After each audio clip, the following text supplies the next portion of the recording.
everyone. Welcome to the Reputation Made Easy podcast. Today is the season 2, episode 16, and the topic is called What Auditors Always Find and Why. I am very, very glad to say that I'm joined by Katerina. And Hello. I'm really happy to be here with you. It was a really nice session, wasn't Yeah, it? I really enjoyed it. Yeah, it was really good. We started to talk a little bit about the news. Obviously, the ICO now released the new soft opt-in guidance, which I think applicable for charities, which I think is very useful. We spoke a little bit about the news that you looked into about the premium subscription on LinkedIn. Yeah, it was really interesting. Yeah, and what is the impact on Article 15? And then we jumped in for our audits. Favorite subject? What do you think? Tell me. All right. Yeah. Let's do it again. Let's go again. Okay. I don't know what to say. Do you want me to? I would say mine and then you carry on, or do you want me to jump on the question? What do you want to say? Yeah, I can say that I really enjoyed Strangest Things and Stranger Things. Strangest Findings. And sorry. Oh, this time was not me. It wasn't you. Okay. Sorry, Miles. That's okay. Oh, he's used to it. No worries. Stay here for 5 more minutes. Hello, everyone. Welcome to the Reputation Made Easy podcast. Today is episode 16, season 2, and the topic is what auditors always find and why. I'm very happy to say that I'm joined by Katerina. Hello. I'm really happy to be here. Hi. Hello. We had a very, very good session. We started to talk about a little bit about the news, the new release from the ICO on guidance on the soft opt-in applicable to charities. Then we spoke a little bit about the LinkedIn and the premium subscription and their impact on Article 15. But then we jumped in on our topic, and it was super nice because we had loads of engagement from audience. It's always amazing to have it. But I think you had like a special topic, didn't you, about this one? Yeah, I love the Strangest Findings.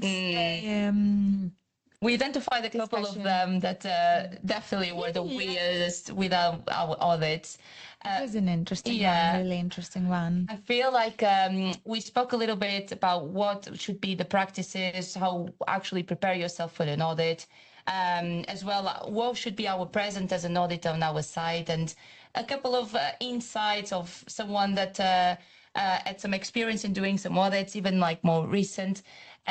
But we will leave it to it. I hope you have a really nice weekend, and I hope you enjoy the session. Thank you. Enjoy.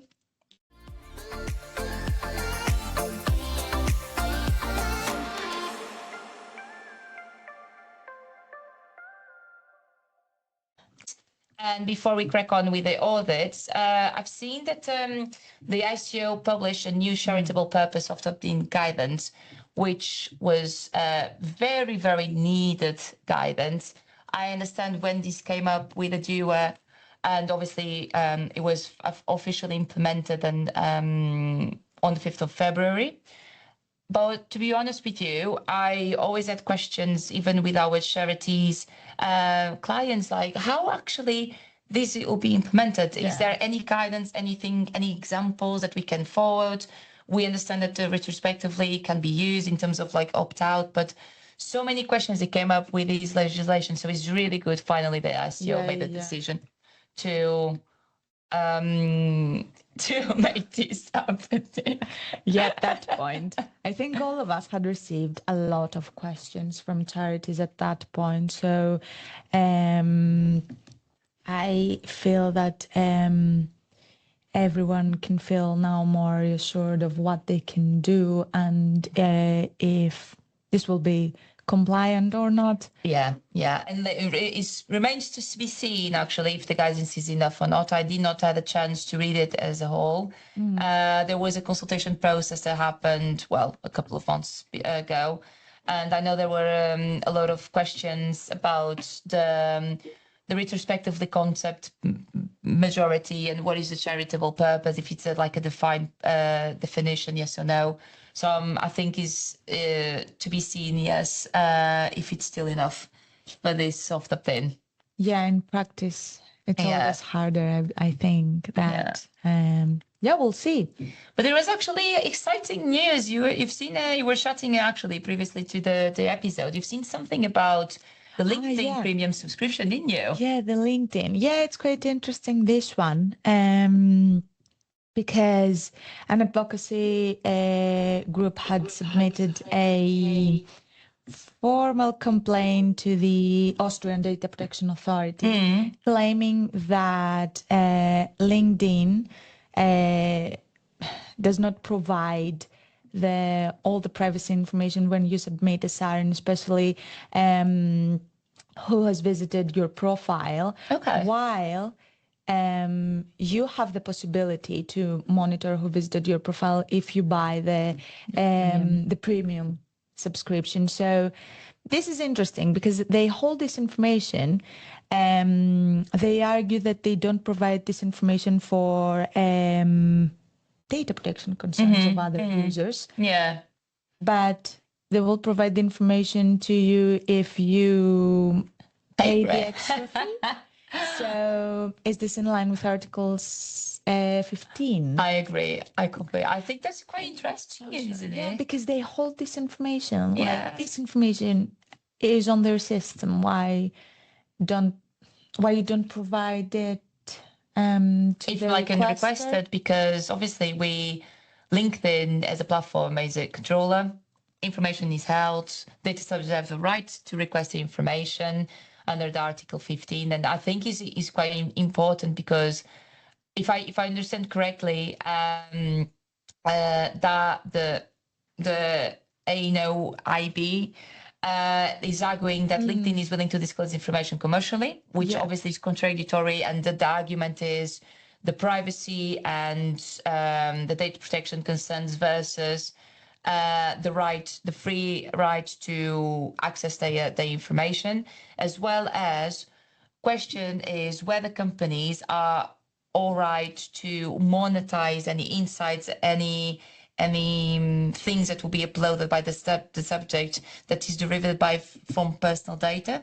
So actually they are making money. Well, like summarizing this is they are making money from you accessing the personal data that you're actually providing, and you only can have access to it if you pay an additional fee, because you don't have just information about yourself, do you? You have information about who visited your profile, which means that actually someone else's data, that if you have definitely a paid subscription, you can have access to it. When did that happen? Where they are based and information. Anywhere, like, I don't know, a recruiter. Everything. Yeah. Everything you can find within their profiles. And the issue here for me is where data protection stops, and if it stops, and where the commercial interests begin, and if they must be side by side, or And Janine, it's hard to explain. I agree. Janine, I think, is making a very good point. We agree with you. Is definitely like the paid fee is definitely not definitely the right way to do it. It can be arguable that it is definitely third-party data, so therefore, like, will not be able to not under the scope of the SAR. But I think as well is interesting because I'm not sure about you, but it was the first time that actually I thought about the premium subscription, and not just in LinkedIn, but actually in other platforms, and how can it actually influence our rights. So I think is a really good point. And still related to SAR, we are dealing with a very interesting case. Actually, Jasmine is the leader of this one. And it's about the AI platform that is actually being fed by OpenAI. It's a really, really cool case, actually. And when we have a chance to have another episode about AI, I'm sure that this will be definitely touching that. But because we were analyzing this, we came to the point that apparently OpenAI, I did not know this, they have their own redaction tool. So they introduced this in April, a month ago, and they have their redaction tool. If it's not free, is a very symbolic fee that you pay to actually have redaction services. questions that automatically come to my mind. I mean, obviously, I read the statement that they had, and they would say, "Oh, this is great for data protection. We will help organizations for very symbolic amount of money to for them to be able to actually redact information, etc. We understand these services are very expensive, but obviously, from us as a practitioner, this creates loads of questions. Yeah, I think super about bias, about transparency, about accountability. Obviously, we appreciate that reduction tools currently are majority AI, but I do like to know that there will be always a human intervention in the end of the day, of course, to make sure that what was redacted as well is actually accurate. And questions about is, where is going my documents? Where are they going? Who is the main issue. Like, you want to solve a problem that you have internally, but at the same time you may create another one. Absolutely. And but I think that's the big one, isn't it? Like, we want to resolve something and then 1,000 questions come up. Do you want to handle a breach after that? Releasing out special category personal information. And do you know exactly? Because OpenAI I'm not sure if you had ever a chance to read their privacy notice, but they do have a statement dedicated only to the organization that they share the data with. And my thoughts are, is super broad. And to be honest, if I want to filter, I have no idea who is involved with this sharing data. And in kind of because one thing is me as a person, but my own right, I will use ChatGPT, imagine, and I upload any information that I want to. This is my problem. Obviously, there are loads of responsibilities, but it's my responsibility on the data that I input in there. Another thing is organizations using as a reduction tool, uploading others people's data, including the documents in there, and saying, well, now you redact because we want to, we have the right, we are exercising your right, we are using this as a tool because unfortunately, we have no much budget to have a better tool or more, I don't know, diligent tool. So this is a good solution. It's the risk. Again, you have to balance that. Wow, I think it's a massive risk for what we have this. But without further delay, we are jumping in on our topic. Yep. What auditors always find and why. And obviously, this is about our audits. I think this is such a good topic.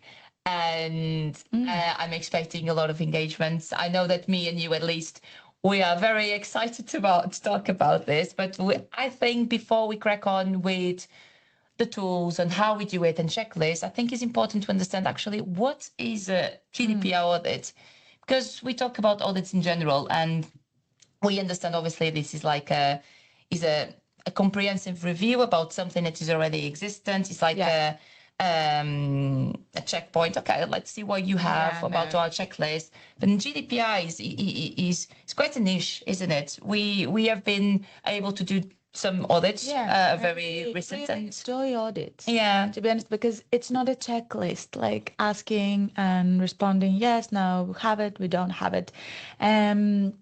It's like a whole discussion, and you try to discover how the organization handles personal information and how the policies, if they have any policies in place, how they're implemented. So you have the chance to discuss with different employees and different teams to understand if they have data protection in mind, and if they do, what is the mature level of the data protection within the organization. So I feel it's quite interesting for the auditors, and then it can function as a mini training for the employees, and they have the chance to also ask and discuss their concerns in relation to personal information. So it has happened to me before, having long discussions about how they handle personal information. And in this way, you discover a lot more, because they open themselves and they describe the data flows in detail. So I find it very interesting. It's not a checklist for sure. Absolutely not. I think is a good way, obviously, to identify some weaknesses, to identify exactly what you are missing and how you are missing stuff. And it is really important to have these audits in a very early stages and to be a continuous work. Because a couple of things actually that I came as a very new to the audit world. I always come to a point, okay, so what does this mean? So is it an audit? So you come with a report, you have an action plan. Yeah. I answer your questions and that's it, because as soon as the action plan is completed, then we are GDPR compliant and that's this go. So many red flags because of this. I think the audit, the fact you touched such a good points, the fact that it's not just a checklist, is a comprehensive work, is a continuous comprehensive review of something that is already there, implemented, or what actually needs to be in place to achieve compliance of a certain legislation, in this case, the UK data protection law.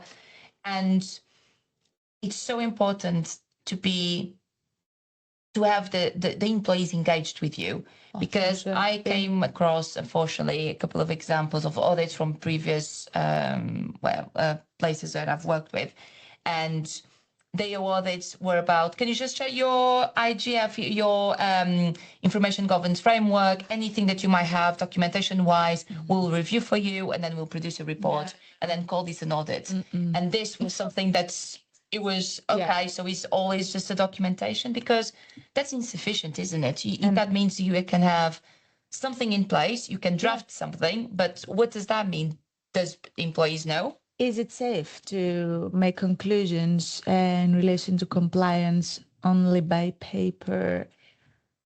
I really don't think so. Even if you have all the policies and procedures on paper, but your employees don't know what a data breach is, what a DPIA is, do you comply with the legislation? Absolutely not. No. Can you identify that through an audit, a remote audit where you only review documents? Is it an audit?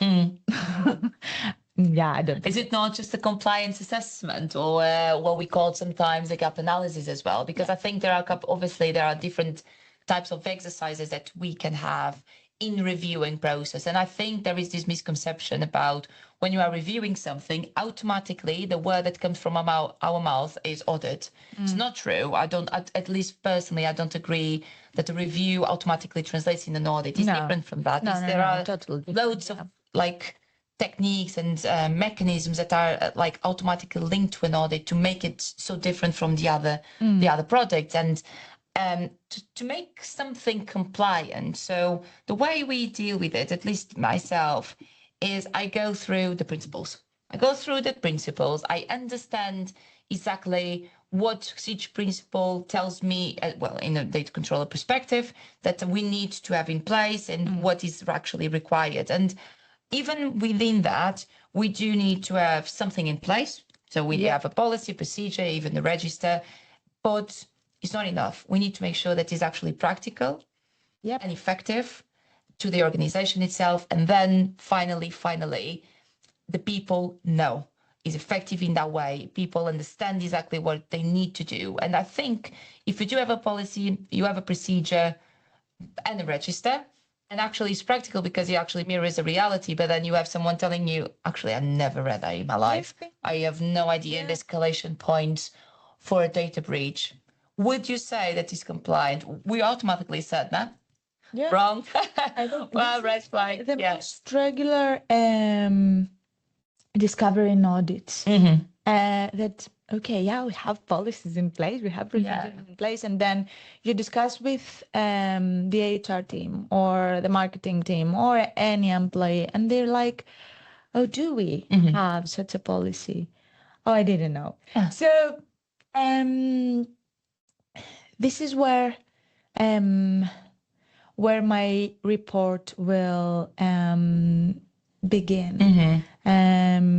Usually explaining that it is all right to have policies and procedures in place, what's happening with the training. This is not implemented. What about accountability? We cannot fulfill this requirement, or even security. Can we fulfill the security principle if we don't comply with an information security policy, or a risk assessment regarding the tools and the software we use. So yes, I think this is my main discovery in many places. And then another thing that I have noticed is when you go on site for audits, you can discover a lot more hard copies being everywhere, being in unlocked cabinets, including personal information, and one can access it anytime. Or you can also find server rooms which are not fire protected, or they're not locked, and one can access a server room. So it's very important for me to also do on-site visits to understand what is the feeling around data protection. Absolutely. Or CCTV. Yeah. Again. And we add to something that we with the visitor when you, when we are visiting the place and the book that they need to sign us, the visitor's book. We came to that point. So I think because it's really hard. I think audit is actually estimated. I think it's really hard to do an audit. I think it's so many things in a very short period of time, couple of days, 3, 4, 5 days minimum, for you to assess every single aspect of their organization. Because in the end of the day, that person that is actually making that judgment is in the assessment is telling you within a risk base if it's something is compliant, partially, largely compliant, or actually non-compliant. And that evidence is so necessary, and is so many things that you need to understand. For example, one of the things that I do like, because, well, I'm not biased here, but is one of my favorite topics in GDPR and in general is third parties. So it's something that I do like to dedicate loads of my time, because I think that is exactly here that organizations absolutely miss it. I came to a point, so I start, for example, with our ROPA and standing, for example, let's understand exactly in each department which third parties are here involved, what we have, where are they based, inside of the UK. Do you have a data processing agreement in place? You say yes. Let's then navigate. So you show me what you have documentation-wise, and now we need to test it. You say you have actually this third-party register. You told me that you have all these agreements in place. These are the dates. Let's see. Give me a sample. Give me this. I choose exactly. Give me this, and that, and let me test it. And to be honest, unfortunately, goodbye, Charlotte. Unfortunately, sometimes what happens is this is actually not true or is inaccurate. And I came to a point as well that sometimes this documentation mirror what they want it to be. Their wishes. As a controller, we wish this is what privacy notice. We wish it's actually our business. We wish that we actually made the things like this. But actually what we come to the conclusion is we don't do it anyway. And this is why the audits are so important, because it's a cross-reference between what we are saying to the external world that we do versus we actually do. And this is exactly like the cross-reference between both of the worlds. And it's really important, particularly when the auditor needs to be independent, because if obviously we have an internal audit, which I appreciate, and sometimes in budgets and stuff, is really, really important to have it. It's better than nothing. But then when you are actually assessing your own work, is complicated. It's conflicted. You need to not have an ego. You need to put that aside. You need to be serious. You need to be independent, and therefore I think it's not an easy work. But it's really hard, and I appreciate like everyone here, and I'm assuming everyone at least already had an audit, or actually were part of the audit, part of any interview process or anything like that. If you have any kind of feedback, we would love to hear that, because I don't know about you actually, when I go on site visits to do these audits and carry out these interviews with individuals, I feel that people see me as a monster. This is what I feel that I'm the police, and I'm like, okay, I'm not here to do anything wrong. This is what I wanted to say, that sometimes you try as an auditor to collect as much as you can to form your report, but then there are some employees that they don't want to give what you need or explain what they're doing because they're scared. Maybe as well. Maybe it's the word audit, but I've done my first audit with Phil, and in every single interview with any employee, he would explain why we're here, how we can help, what will happen after that, what will happen with the information that you will give us, and this helped, I think. Yeah. But you have to always explain that I'm here for good. I won't judge you. I just want to make things better and more compliant, and I feel this helps. I think to be honest, I felt as well like you touch a very good point. Is like the audit as a word is like have this, I don't know, this unseen meaning around it as it automatically negative. We're here just to help and obviously make things better and identify room for improvement. But I came up as situations actually that I needed to say to people, I am not here to judge you, and I am not here to say something bad, or I'm not here to do anything wrong about it. This what you're saying, and I feel that's a lot with preachers, particularly with preachers. That you have done nothing wrong. Like let's navigate this and let's understand how can we make it better. And it's exactly the audit purpose is exactly for that. Yeah, maybe this happens because the organizations decide to have an audit after a breach. Yeah. And they think that we may try to find all the wrong actions that we've done, which is not the purpose. We may find something, but we'll come back with an action plan to do it better in the future. So absolutely. You know what? As well, like one thing that I always like to talk about is, and it's part of obviously the name of the topic, that is what we always find. So I'm actually intrigued to understand, because for me is always I know exactly what I will find, because I do like to prepare myself for an audit is we have the audit, and then we prepare ourselves beforehand. So we understand what is the organization, when obviously the organization is not part of our clientele.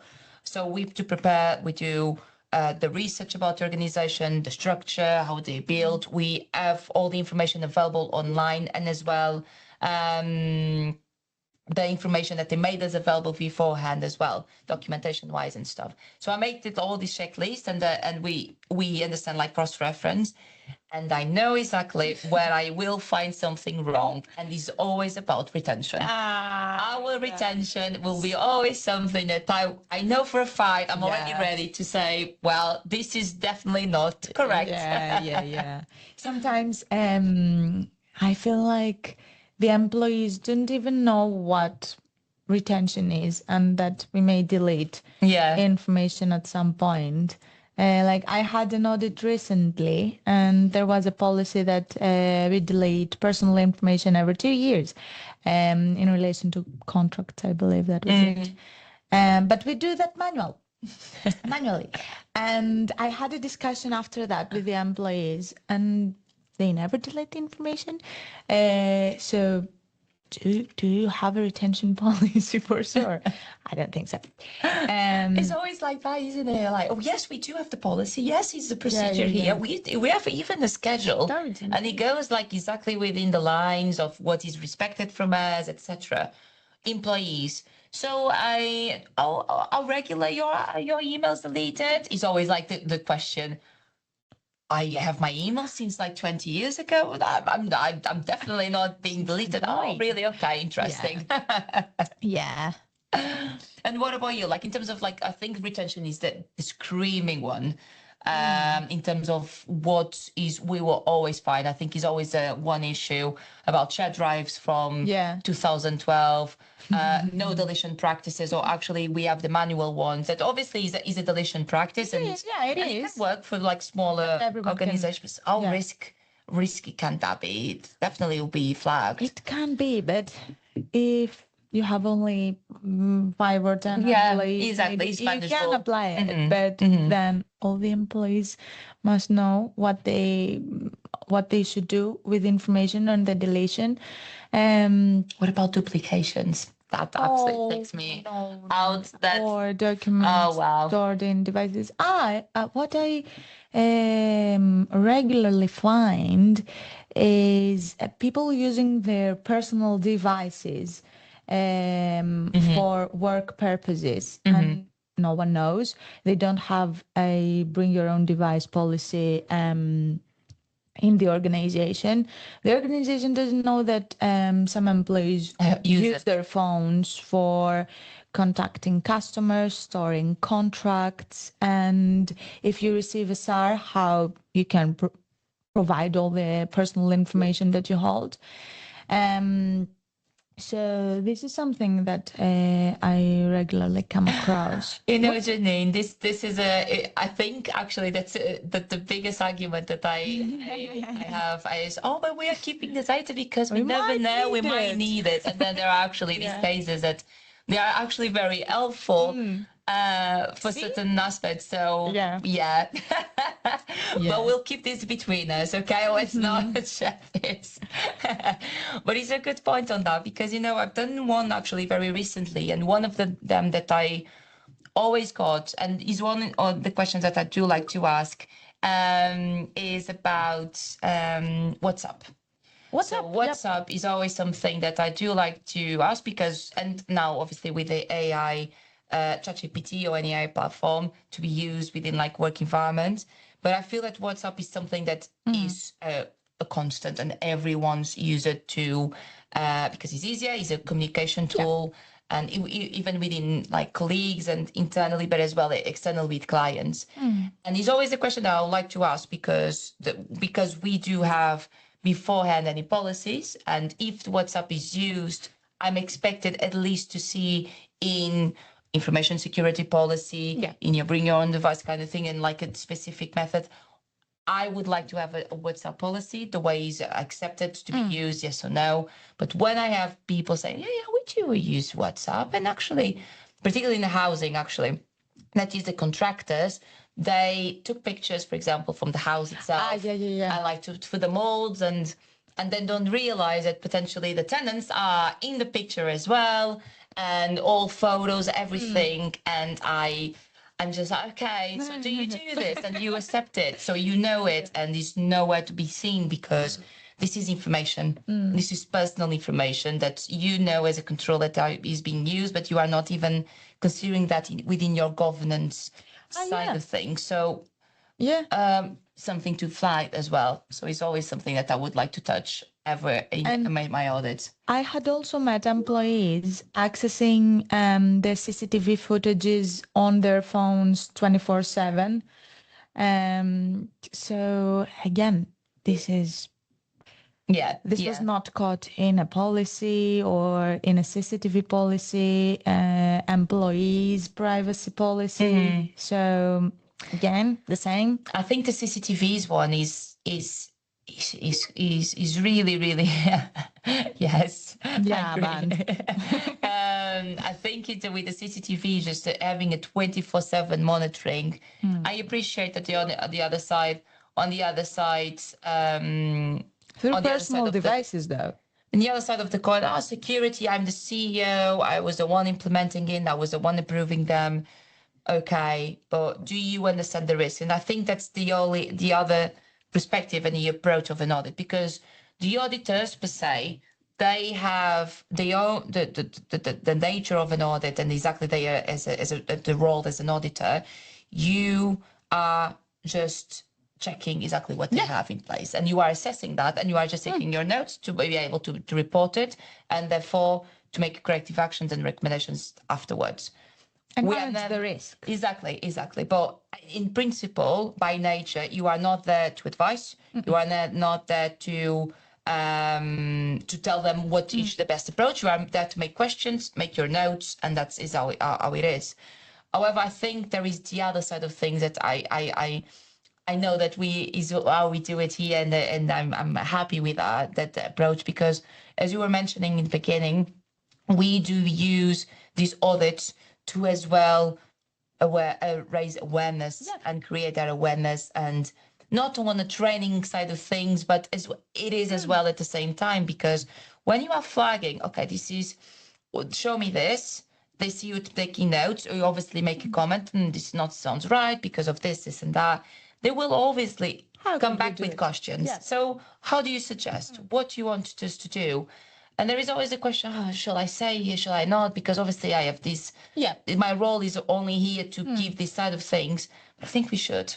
I think it should. I think we should create this awareness, and we should create this moment like that is between us and that department, or us and that individual, that probably they don't have anyone internally to make these questions, or they don't feel comfortable to do them. So we have that duty, I would say. It's the same by including the our recommendation in the audit report, because they can find out that they have a specific issue of non-compliance, but how can we address that? So I think it's a little bit relieving, including some recommendations and suggested actions in the in our report. And it's the same when we go on site and an employee asks for something.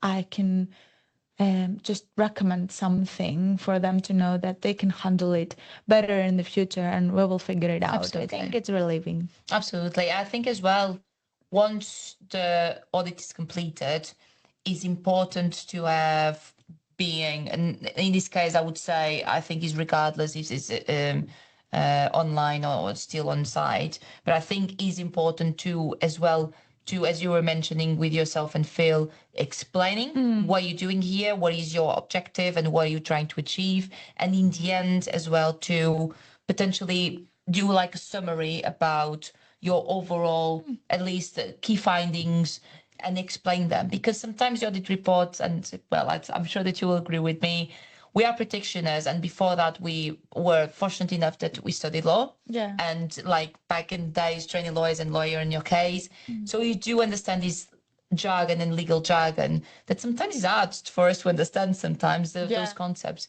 So and overwhelmed. And we have on the other side people that potentially never come across something like this, and never come across with these concepts and definitions. So it's really important that on this side of things, we have someone that, aside from the preparation work, the interviews, the report, is as well someone that is able to explain and be able to answer the questions that people might have, because they will come. We are talking about a report that can be up to 100 pages, 150 pages, and like minimum, I would say 50. And we are talking about a very brief, high-level review. And these will generate questions, and we need to allow people to have a room for them to be answered. So that it's easier for them to read the report and understand that it's okay. They'll figure it out. Yeah. I think the report as well needs to be something about explaining what is actually required by law, what are your findings in terms of factual speaking, then cross-reference then with the law. So because of the law, it like expects this should be implemented, and then the corrective action and stuff. But as well as we should not assess the maturity, as you mentioned, but as well prioritize the risk, because obviously we will come with 200 recommendations and corrective actions, but not all of them are high risk. So you should as well have a feeling from your report, or as an auditor, you should be able to, okay, we have all of this, but now what is actually the priority? What should we have in mind for this controller to actually achieve? That needs to be solved as soon as possible, or at least at the same time. I've seen this approach as well happening, that are the quick wins. So a quick win at the same time with a higher risk priority, if we can do it like it's very easily for the customer. Yes. What was the strangest finding in an audit that you had?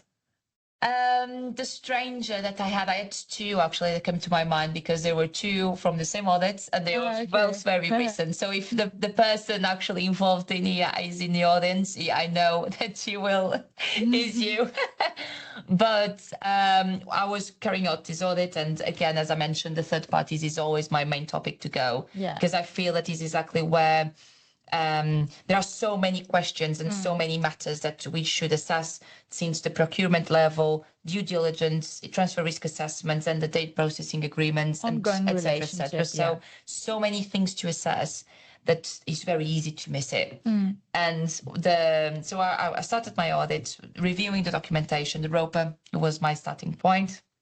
And then I dedicated myself to data processing agreements, and actually this looks good because we do actually have data processing agreement for every single supplier, it said, allegedly. Okay, I want a sample then. Give me, I chose exactly what I wanted. Like, I want this, this, this, and that. I was already on site when this happened. And I saw that what they do and the data processing agreements that they say they had is a template dedicated for each supplier, but was not signed. Oh no! So they actually had something. They had the template itself. They had the document. They had the text that was there. But the data processor didn't know. But no one was aware of their existence because it was not signed, was not distributed, was not even communicated. So it was so. As you can imagine, well, I need to explain that too. Obviously, this was not binding. There are obligations, Article 28, etc. Yes, of course, but otherwise it's not an agreement. Yeah, so let's make this binding then. So the word was okay. You just need to distribute it. I think the other one, it was not like weird. We're just, to be honest, something that unfortunately we come across a lot is a privacy notice.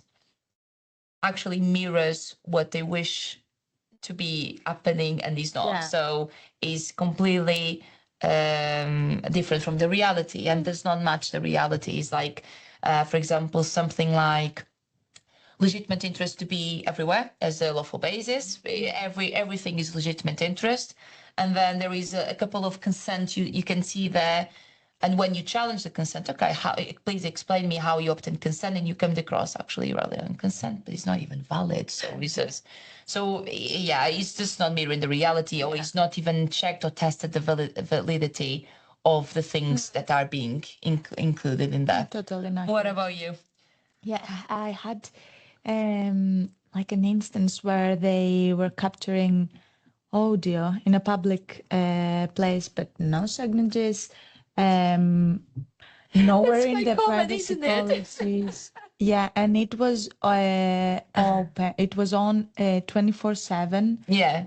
So you could go in there, say something, and everyone could hear it. And actually, this was uploaded on their website. So you could go on their website, click play, and hear. There we go. Oh my God. I think this was the strangest one. Oh my God. I didn't understand the purpose of that. But yeah.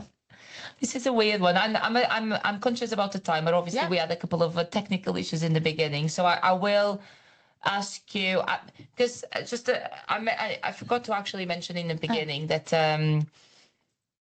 there is nowhere to be seen that an audit, well, there are a couple of references to an audit, but it's not as an obligation, like a single article saying that you must conduct, for example, annual audit. There are a couple of things in terms of, for example, I think the screaming one is the accountability. Oh, for sure. You need an audit because you to be responsible need to demonstrate that you actually are compliant, and the way you demonstrate you are compliant, you can never demonstrate that if you never test it. And the way you do it, I think, is obviously with an audit, and is the way you demonstrate to the world. A couple of things as well around, for example, the data processor. Is part of the Article 28. One of the things is when the controller can actually go to the processor and then do an audit and carry out, and they expect that from you. One thing is actually now, and I will finalize because you know that I do like to talk, and I will stay here for hours. Is so many times I came across a due diligence questionnaire where is you are just and only focusing yourself in what they say to you without cross-reference it with anything. Is that obviously information available online, etc. But as well is what it is, because as we can see now, we can state whatever we want within a document, but if it's actually reality is another thing. And I think this is just a red flag and a warning for our practitioners that are dealing with procurement or actually having such involvement with third parties and the due diligence. If you do, and we are talking about like high risk, etc., if you can only test it as much as you can, and it need to be reasonable and proportionate, obviously. And audit and doing that audit yourself is super time consuming and budget wise and even resources. I appreciate that. But do bear always in mind that they document and they tell you what they want to tell you, and you are not testing, you are not cross-referencing, you are just taking their word as something relevant. So just click on that. And I would like to ask you, so in terms of like key findings or anything relevant about the audit, what will be your like closing mark about audits? Like people should be scared of them. People should or like, let's do an audit every day now because why not? What will be your closing mark and anything that you would like to say to the audience? Yeah, usually we discuss the findings because they seem always concerned about the negative findings. So it's them asking, "Oh, what do you think?" So I usually explain the issues that I might have found, but saying at the same time that there are some things that we can do to fix this sector quickly, and we need more time to do that. But it's something that you can achieve, so that I can like be positive at the end.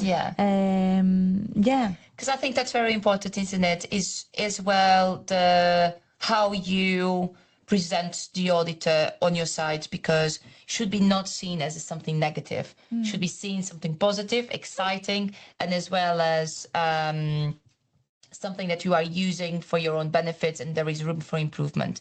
So I think I will just finalize by saying that for me, an organization or a controller that they are as part of the audit, and the best performance within an audit is not that you have the best policies, the most complete, the most granular, and insightful and well written, is actually that they exist 100%, but as well as people are aware of them and they are practical and they are putting in practice. So they are real, they are valid and they are real.